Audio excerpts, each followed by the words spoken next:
ሴቶች እናንተ አዳምጡት፣ በደንብ አዳምጡት። ነግሬያችኋለሁ። ለህይወታችሁ ትምህርት የሚሆናችሁ ነገር ነው። አንድ ጓደኛዬ አስተማሪ ናት እና ከባለቤቷ ጋር ለ30 ዓመት አብረው ኖረዋል። ቀበሌ ውስጥ ነበር የምትሰራው ማለት ነው በዛን ሰዓት። ከዛ የቀበሌ ቤት ይሰጣታል። ቀበሌ ውስጥ ስለምትሰራ የቀበሌ ቤት ይሰጣታል። ትልቅ 2 ክፍል ቤት ይሰጣታል። ከባለቤቷ ጋር ነው የምትኖረው። ባንቺ ስም ይሁን ሲሏት አይ እንዴት ባል እያለኝ አባወራ እያለኝ እንዴት በኔ ስም ይሆናል ብላ እምቢ አለች ማለት ነው። ከዛ እሺ በባልሽ ስም፣ ኧረ ተይ በኋላ ይቆጭሻል ሲሏት ጊዜ ኧረ በባሌ ስም አይቻልም። እንዴት ለምን እንደዛ አላችሁኝ? ባሌ እኮ ህይወቴ ነው፣ አብሬው የምተኛው እኮ ከዚህ በኋላ እናት አባት የለኝም፣ ሁሉ ነገር አካሌ እኮ እሱ ነው ትላለች። እሺ በእንግዲህ አካልሽ ነው። እንግዲህ በዛን ሰዓት በክፉ ዘመን አይደለም በደጉስ ዘመን ነው እንግዲህ እንደዚህ የሚመክሯት ሰዎች፣ እዛው ቀበሌ ውስጥ የሚሰሩ ሰዎች። እምቢ ትልና በባሏ ስም ይሆንላታል ማለት ነው። ከዛ ባልና ሚስቶች ለረጅም ዓመት አብረው ይቆያሉ። አብረው ሲቆዩ ባል ወደዛ ወደዚህ እያለ ያወጣ ገባይሉ የለ እዛም እዚህም በየአይነት ውፋ ምናምን ስለሚያምራቸው ወደ በየአይነት ወደዛም ወደዚህም እየተቀላቀለ ሲኖር አንድ ቀን አንዷ ስልክ ትደውላለች። ሁሉ ጊዜ ሰውየው ስራ የለውም፣ ቋሚ ስራ ጉዳይ አስፈጻሚ ነው። ክፍለ ሀገር ሄጃለሁ ምናምን ይላታል። ይችንም ደግሞ ታውቃለች እንደሚያዋሻት። ሌላ ቦታ ደግሞ ገሌ ገብቷል፣ ባሏ የሞተባት ልጆች ያላት ምናምን ሴት ጋር ገብቷል። ለሷም ደግሞ ምን ይላታል? ክፍለ ሀገር ነው የሚሰራው ይላታል። እዚህ ሲሆን ክፍለ ሀገር ይላታል፣ ያችን ስራ ይላታል። እችን ጥሎ እዛ ሲሆን ያችን ደግሞ ስራ ይላታል። ሁለቱንም ያጨናበረ ነው ዙር ዙር የሚኖረው። ያቺ ግን ከሌላ የወለደችው ልጆች አላት። ይቺ አንድ ልጅ ወልዳለታለች ማለት ነው። ከዛ በኋላ ይሄ ባል ምን ያደርጋል? ያችኛው ሀገር ፍቅር ኃይለኛ ፍቅር ጦዝ ያለ ፍቅር ይዘውና አንድ ቀን ይችኛዋ ስትደውል ያችኛዋ ስልክ ታነሳለች። ማነሽ? ሚስት ነኝ። ማን ሚስት ነሽ? አይ የባለቤቴ ስልክ አይደል? እሱ ሽንት ቤት ሄዷል። የባለቤቴ ስልክ አይደል? ማን ነው ባለቤትሽ? የባሌ ስልክ ነው እንጂ ሚስት ዋና ሚስት እንዴ ምንድን ነው የምታወሪው? የልጅ አባት እኮ ነው። እኔ ሚስት ነኝ፣ አብረን ነው የምንኖረው። ይችኛዋ ናት የምትለው ስትል ጊዜ ያችኛዋን በቅርብ ያገባት ደግሞ የልጆች እናት ባለቤቷ ሞቶ እንዴ ምንድን ነው የምትሆኒ? እኮ ባሌ ነው፣ ስራ ሄዶ ነው፣ አብረን ነው የምንኖረው፣ ረጅም ጊዜ ሆኖናል። ያችም የኔ እናት ከፈለግሽ እዚህ ወረዳ 6 አቃቂ ነኝ ያለሁት፣ ከፈለግሽ ቤታችን ይሄ ነው፣ ነይና ቤታችን ማየት ትችያለሽ፣ እሱንም እጅ ከፍንጅ እዛ መያዝ ትችያለሽ ትላታለች። ስትላት ችኛዋ በጣም ትገረምና እንዴት እኔ ምንም የለኝም ከሚስቴ ተፋትቻለሁ ቆይቻለሁ እኮ ነው ያለኝ። አሁን ፊልድ ነው ሄደው አይደለም? ኧረ እኔ ሚስቱ ነኝ። የምን ፊልድ የምን ስራ አለው? ፊልድ ነው እንጂ እሱ እዚሁ ጉዳይ አስፈጻሚነት ነው የሚሰራው፣ ውሸቱን ነው ምናምን ትላታለች። ያችኛዋ ታብድና ልክ ወደ ቤት ሲሄድ ያችኛዋ በል ቤቴ እንዳገባ ብላ ሽመል ይዛ ከልጆቿ ጋር ታባርረዋለች። ምን ሆነሻል? ሚስት ጋር ስልክ ደውለንልህ ስልክ አታነሳ፣ ሚስትህ አነሳች። የማን ሚስት? አንተ እና ተለያይተን የለ እንዴ? ልጄ ላይ ነው ሄድኩት። አይ አላውቅም። የምን ልጅ? አንተ ውሸታማ። ቀጥቅጥ አድርገው ፈልጠው ያባርሩታል ማለት ነው። ከዛችኛዋን ይመጣና ሲደበድባት እንዴት ኑሮዬን ህይወቴን አበላሸሽ ሲላት ሲደበድባት የምን አባ ህይወት እችም ጋር ድብድብ። ከዛችኛዋ ፍርድ ቤት ከሰውና መለያየት ጠይቃለች። ይለያያሉ። ሲለያዩ ምን ይላታል? ቤቱ በሱ ስም ነው ያለው። አንቺ ኮንዶሚኒየም ተመዝግበዋል። እንግዲህ ኮንዶሚኒየም ስለተመዘገብን ኮንዶሚኒየም ከደረሰን ኮንዶሚኒየሙን ትወስጃለሽ። አሁን በቅርብ ይደርሰናል። የ97 ነው የተመዘገብነው። ስለዚህ አንቺ 93 ብቻ እንደዚህ ነገር ነው የተመዘገብነው። የመጀመሪያው ምዝገባ ማለት ነው የተመዘገብነው።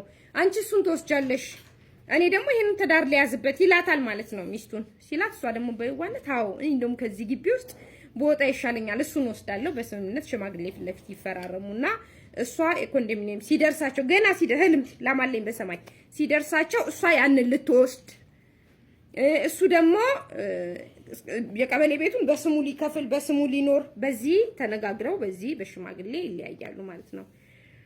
ከዛ ምን ይላታል? ከፋይል ተሰረጂ። ለምን ከፋይል ለምን እሰረዛለሁ? አይ ኮንዶሚኒየሙ ሲደርስሽ ቤቱ የጋራ የሁለታችንም ነው የሚሆነው። ኮንዶሚኒየሙ ከደረሰን ደግሞ ለአንቺ አይሰጥሽም። ኮንዶሚኒየሙ አንድ ነው የሚሰጠን።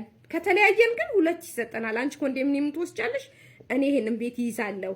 እኔም ኑሮ ይኖራል፣ አንቺም ያንን ይዘሽ ኑሮሽን ትኖሪያለሽ ብሎ ያጨናብራታል። እሺ ትልና ከፋይል ራሱ ደብዳቤ ያስገባና እሷ አይለችም ነበር።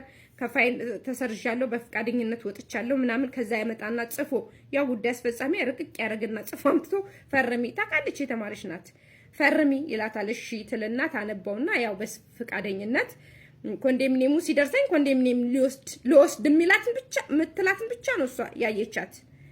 በፍቃደኝነት ከመታወቂያ ለቅቄያለሁ መልቀቂያ ስጡኝ ብላ ፍቃድ ትጠይቃለች። ከዛ ከምትሄድበት ወረዳ ከነንትና አውጪ ይላትና ከዘመዶቿ እነሱ ደግሞ መልቀቂያ ስጡኝ ከፋይሌ ሄጄ እዚህ በእናንተ ቤት ቁጥር መታወቂያ ላውጣ ብላ ትጠይቅና ዘመዶቿን ትጠይቃለች። እሺ ይሉና እነሱም መልቀቂያ ይሰጧትና መሸኛ ታመጣና ከዚህ ትገባና በመሸኛ ፋይሏን ታሰርዝና በፍቃደኝነት ትወጣለች ማለት ነው። እስከዛ ድረስ የት እኖራለሁ እኔ እኮ ኩሽና ውስጥ ኑሪ፣ አንቺ ኩሽና ውስጥ ኑሪ፣ ወይ ለኩሽናው ፋይል ይሰጥሻል ወይ ለዛኛው ፋይል ያኛው ቤት ይሰጥሻል። እስከዛ ድረስ ኩሽና ኑሪ ይላታል። እሺ ኩሽናውን እሷ ዘመድ አዝማድ ይሰበሰብ ምናምንና በቦለኬት ምናምን አድርገው ቆንጆ ሽንት ቤትም እዛው ነው የሚጠቀሙት። ግን ከዛ እሱ ብዙ ጊዜ ስለማይኖር ቤቱን ስለዘጋው ሽንት ቤቱንም አንድ ላይ ኩሽናውንም አንድ ላይ ታደርግና ዋናውን ቤት ተውና እሱን ሽንት ቤቱን ኩሽናውን አርጋ ቤት ተሰራበትና ቆንጆ በቦለኬት አርጋ ተሰራና መኖር ትጀምራለች። ልክ መኖር ትጀምርና እሱ ረጅም ጊዜ አይገባም ቤት ውስጥ። እንግዲህ ሄድ መጣ ሴት ጋር ነው ብዙ ጊዜ የሚገባው፣ ቤት ያላቸው ጋር ነው የሚገባው። እዚች ጋር ከስንት አንዴ ቤቱን ለማየት ነው የመጣው። እሷ ጋር አይገባም፣ አይነጋገሩም።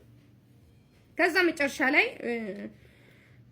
ካለበት ከዛም ከዚህም ሲያባሩት ይመጣና ሽንት ቤት የለውም፣ እንዳይኖር ሽንት ቤት የለውም።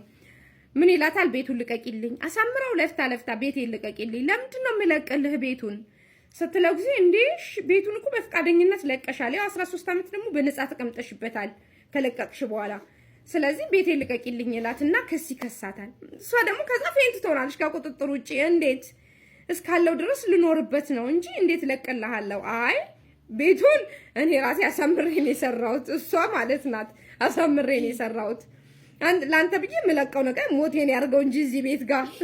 እሱ ደግሞ እንዴት ምን ሲባል ነው አንቺ የኔ ቤት ውስጥ የምትኖሪው?